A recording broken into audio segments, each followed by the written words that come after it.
Ito ang mga kwento na madalas hindi naririnig, ngunit karapat-dapat na maibahagi ang bawat isa. Nais mo pa bang magkabata pagkatapos ng breast cancer? Paano mo haharapin ang takot at paano magtatakda ng bagong pag-asa para sa pagbubuo ng pamilya? Magandang araw sa inyong lahat. Ako si Rina at kasama natin sa episode ngayon si Ana, isang survivor na kusang magbabahagi ng kanyang paglalakbay, at si Dr. Mateo, isang onco-fertility counselor na magbibigay ng malinaw na impormasyon at praktikal na payo. Layunin natin na magbigay ng pag-asa, kaalaman, at konkretong hakbang para sa mga naghahangad ng pamilya pagkatapos ng diagnosis. Salamat, Rina. Ako si Ana. Nang una akong na-diagnose, parang nag-iba ang mundo ko sa isang iglap. Takot, pagkalito, at tanong kung ano ang magiging kinabukasan, lalo na kung posible pa bang magkaanak.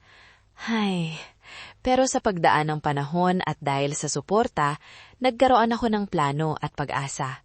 Ana, pwede mo bang ikwento ng bahagya kung paano ka nagpasya at ano ang unang hakbang na ginawa mo para sa fertility mo? Nang malaman ko ang diagnosis, agad akong nagtanong tungkol sa fertility. Hindi ko agad alam ang mga option, pero nag-refer ang oncologist sa isang fertility specialist. Pinag-usapan namin ng egg freezing at embryo preservation at pinag-aralan ng timing ng chemo. Pinili kong itala ang proseso ng egg freezing bago magsimula ang ilang mga paggamot. Hindi madali, maraming emosyon, pero para sa akin, ito ang nagbigay ng kontrol sa kinabukasan. Maraming salamat sa pagbabahagi, Ana. Dr. Mateo, ano ang mga karaniwang medikal na opsyon na maaari talakayin sa mga pasyente sa ganitong sitwasyon? Salamat, Rina. Maikling balangkas muna. May ilang pangkaraniwang opsyon: egg freezing, oocyte cryopreservation, embryo freezing, at ovarian suppression habang nagtitreat para maibsan ang epekto ng chemo sa ovary. Mayroon ding posibilidad ng paggamit ng donor eggs o adoption bilang alternatibo. Ang pinaka-importanteng mensahe, nag-iiba ang rekomendasyon depende sa edad, uri ng cancer, plano sa paggamot at genetic factors. Kaya ang assessment bago magsimula ang paggamot ay kritikal. Pwede mo bang ipaliwanag kung bakit mahalaga ang timing? Bakit kailangan agad pag-usapan ang fertility bago magsimula ang paggamot? Mahusay na tanong. Ang ilang mga paggamot gaya ng chemotherapy ay maaaring makaapekto sa reserve ng ovaryo at fertility. Kung may pagkakataon na mag-freeze ng mga eggs o embryos bago magsimula ang cytotoxic treatment, mas malaki ang posibilidad na ma-preserve ang fertility. Subalit, hindi lahat ng kaso ay kakailanganin o posibleng agad mag-freeze, kaya mabilis na multidisciplinary consultation, oncologist plus fertility specialist, ang kailangan para timbangin ang benepisyo at risk. Gusto ko ring idagdag na emosyonal na aspeto. Hindi lang physical ang iniisip mo. May takot, guilt at kalituhan, pero nang maipaliwanag ng malinaw ang mga opsyon, naging mas maayos ang aking desisyon. Ang suporta ng partner ko at ng mga doktor ang nakatulong na hindi ako mapaniwala sa mga negatibong haka-haka. Ngayon, tungkulin natin pag-usapan ang mga praktikal na hakbang. Paano magsimula kung gusto ng tagapakinig na mag-assess para sa fertility? Una, humingi ng referral sa inyong oncologist para sa onco-fertility consultation.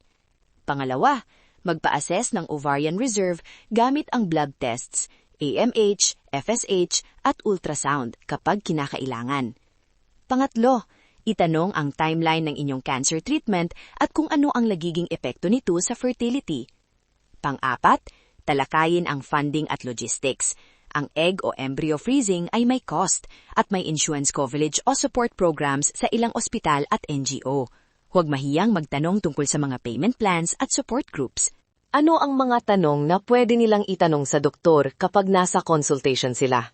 Mga halimbawa, paano makakaapekto ang treatment sa fertility ko?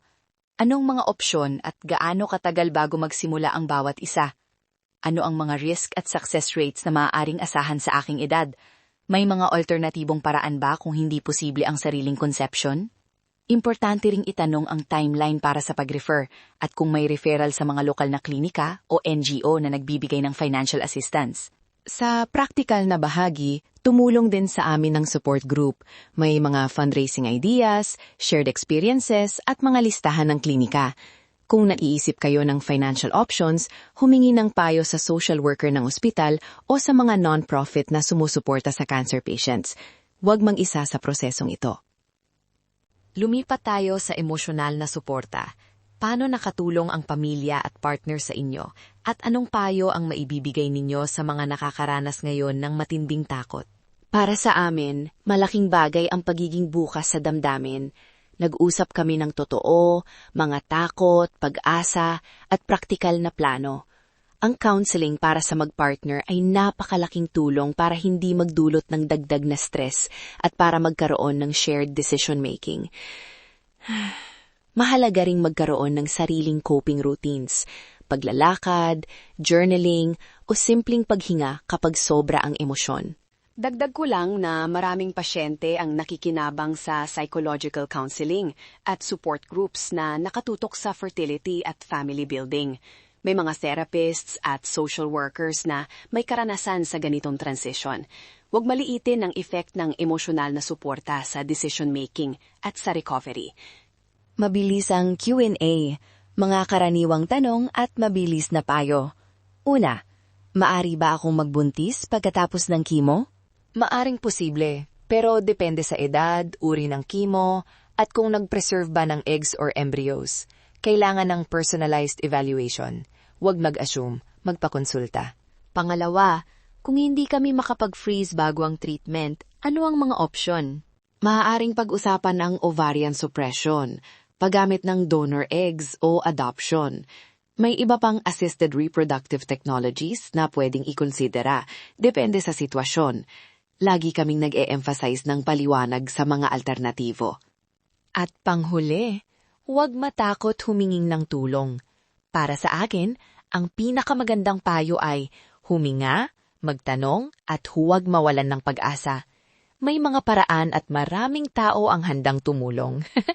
Bilang recap, agad na magpa-assess kung may planong magkaanak, humingi ng multidisciplinary consultation, alamin ang mga practical na support options, at bigyang pansin ang emosyonal na suporta ng pamilya at profesional. Para sa mga mapagkakatiwalaang resources, magtungo sa inyong oncologist, maghanap ng accredited fertility clinics, at kumonsulta sa social worker o local cancer support NGOs. Kung nahanap ninyo ang episode na ito na kapakipakinabang, tumulong sa amin na maabot ang mas maraming mandirigan ng pag-asa. Mag-subscribe sa channel para sa iba pang kwento at praktikal na gabay. Salamat sa pakikinig. Sana ang kwento ko ay magbigay ng lakas ng loob at malinaw na hakbang sa nagsisimula pa lang o nag-iisip tungkol sa susunod na kabanata.